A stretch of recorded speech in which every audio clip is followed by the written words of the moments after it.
press briefing by the National Committee on the state funeral of the Right Honorable Prime Minister Raila Odinga. Fellow Kenyans, as you're aware, today His Excellency President William Ruto made a presidential proclamation announcing the passing on of the former Prime Minister of Kenya and leader of ODM, the Honorable Raila Odinga.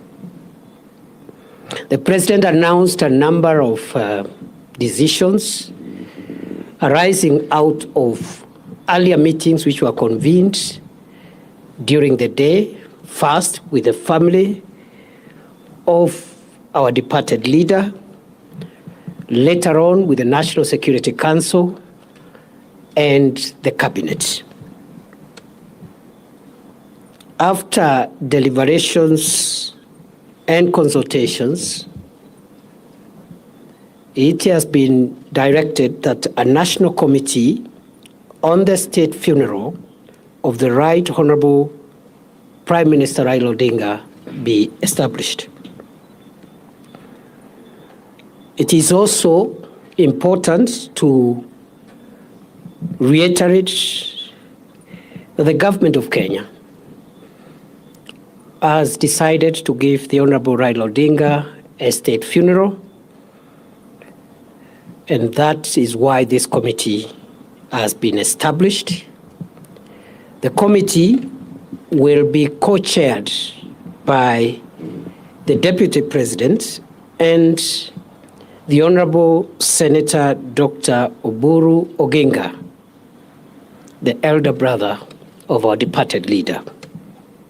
The other members of this committee from the Cabinet: CS Wycliffe Oparanya, CS for Cooperatives and MSMEs.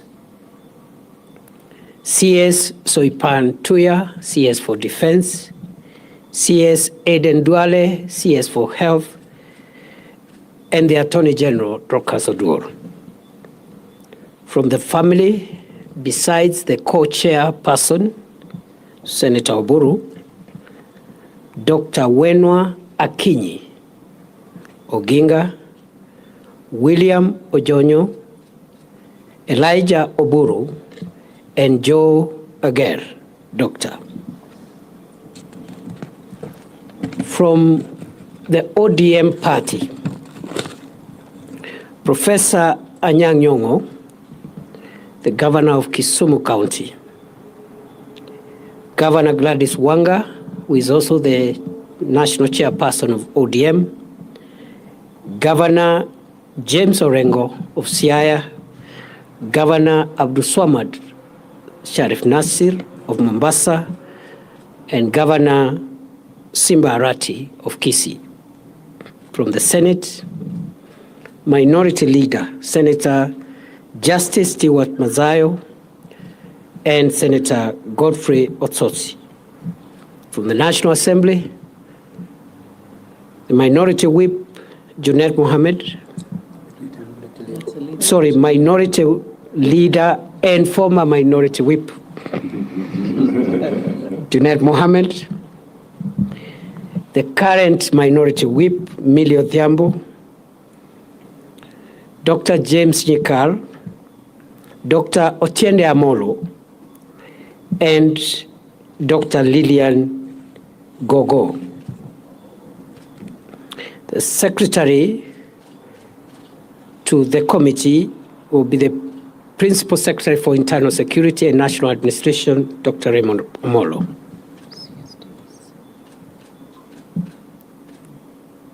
It is also important to note that the government has dispatched a high-level team consisting of government officials, family, and party officials to travel this evening to India to retrieve and bring back home the remains of our departed leader.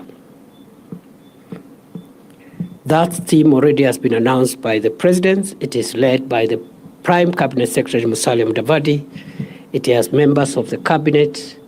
It has members of the party, governors, and other senior officials and family members. And therefore, what has been decided is to share responsibilities. So some of you may be asking why so and so not part of this. So we have shared responsibilities. Some are helping us to go and do that important task, and the others have been left behind to speed up the arrangements for the next steps. His Excellency the President has declared 7 days of mourning, and the flags will fly at half-mast for the next 7 days within the Republic of Kenya and all the diplomatic missions abroad. It is expected that we will move very quickly in the next few hours and few days for the reason which has been communicated to us by the family of the late Prime Minister following consultations between the family and the family lawyer. We have been advised as a committee by the family that it was the wish of the Honorable Raila Odinga to be buried within the shortest time possible following his demise. And the family has informed this committee that that timeline is 72 hours. The family has also advised the committee that given that the Prime Minister died outside the country, and notwithstanding the very short period within which this process must be concluded, we are advised that the family and the ex-committee will give respect to the wishes of the late Prime Minister as far as possible, but at the same time accommodate any other nuances and contexts that are important, considering the family values and the community and society values for which the Honorable Raila Odinga stood for. In that connection, it has been decided, therefore, we will have an expedited process that balances the wishes of the departed Prime Minister, the wishes of his family, but also the community and other imperatives that must be taken into context. In that regard, it is expected that the aircraft that has left Nairobi a few hours ago will make touchdown in Mumbai at 1 a.m. local time. We'll have a ground time of 2 hours and make a turnaround to arrive in Nairobi approximately 8:30 a.m. tomorrow morning. Upon arrival, the body will be received at the airport by His Excellency the President, members of the family, and other officials, escorted to Lee Funeral Home, and at 12 o'clock, the body will be moved to the parliamentary buildings at the Central Business District, and in Parliament, there will be the public viewing of the body of the departed Prime Minister tomorrow from 12 noon to 5 p.m. in the evening. At the same time, this committee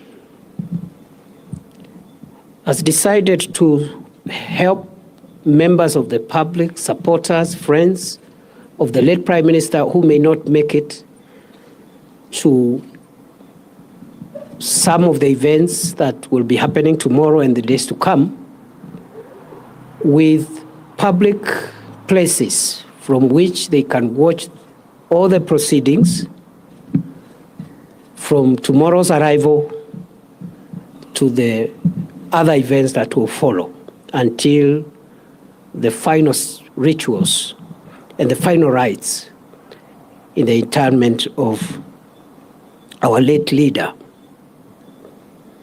In that connection, therefore, public grieving spaces will be created in various places, especially within Nairobi, and also in other areas, as will be announced, where members of the public can follow proceedings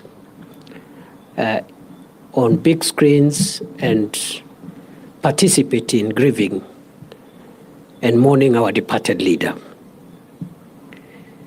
After the public viewing of the body in Parliament tomorrow, the body will return to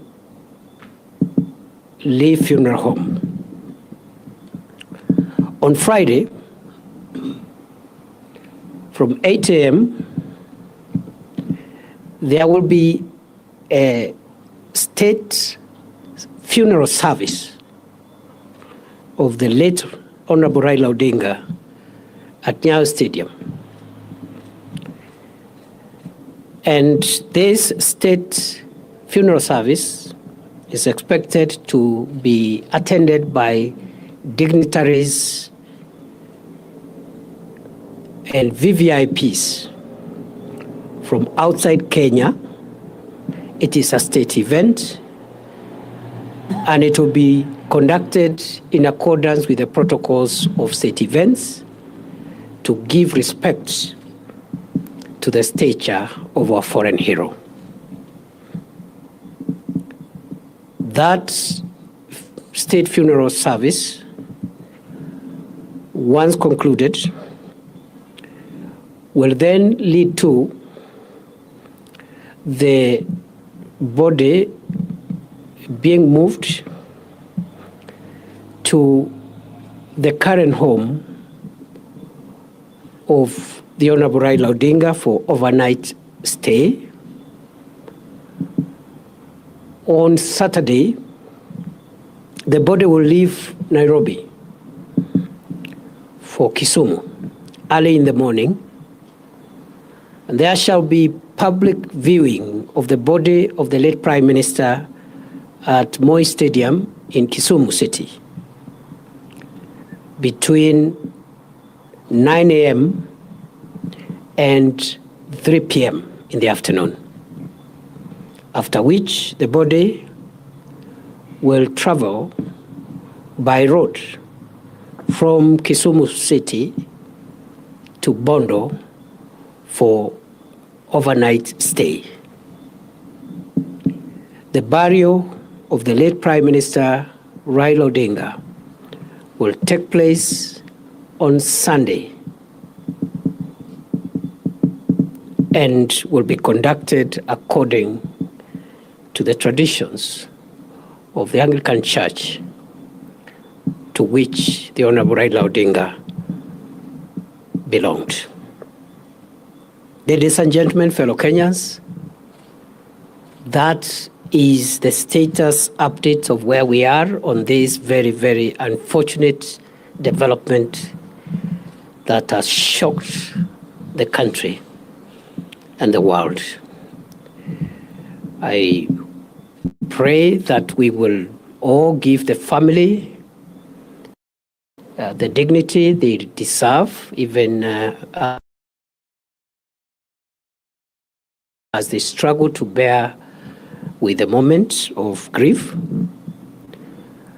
We are also requesting the ODM party, which is represented in this committee, and also at the grassroots, to support and work together with our security agencies in the normal party manner to make sure that there is order and dignified mourning to ensure that we do not have any incidents that could disrupt this very important moment in the history of our country. So we want to request the ODM leadership and the branch leadership in all the places which are concerned to help us and work with our security agencies to make sure there is order. And I am informed that the party has structures, and we are confident those structures will support and supplement what the security agencies will be doing. That is all for now. We will have further briefings every day between now and then, and perhaps tomorrow evening we will have another briefing at the end of the day. I want to give now this chance to the co-chair of this committee, the Honorable Dr. Oburu Oginga, Senator for Siaya County, to say a few remarks, and then we conclude this briefing. Thank you.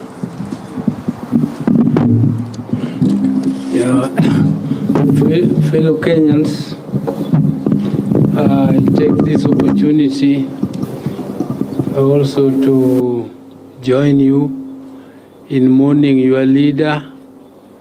We are mourning and also celebrating the life of a great leader. As I had told you before, I informed you that he was well and kicking about, and he will soon be back to the country. That was not a lie, it was the truth. He was very well until last night. I spoke to him.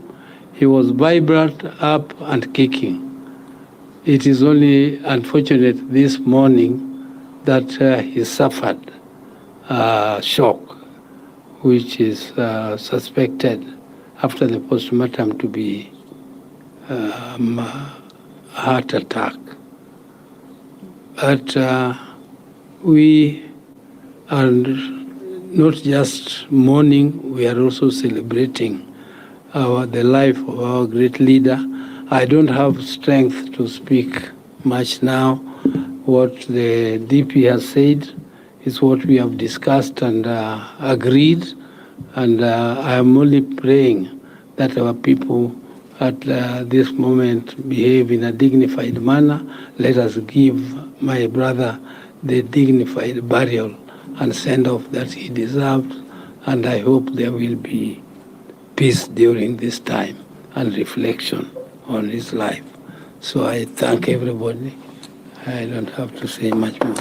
Thank you very much. I apologize, I left out the name of one committee member, the Cabinet Secretary for Roads and Transport, David Sichir, who is here, is also a member of this committee representing the Cabinet. Thank you very much. Have a good evening.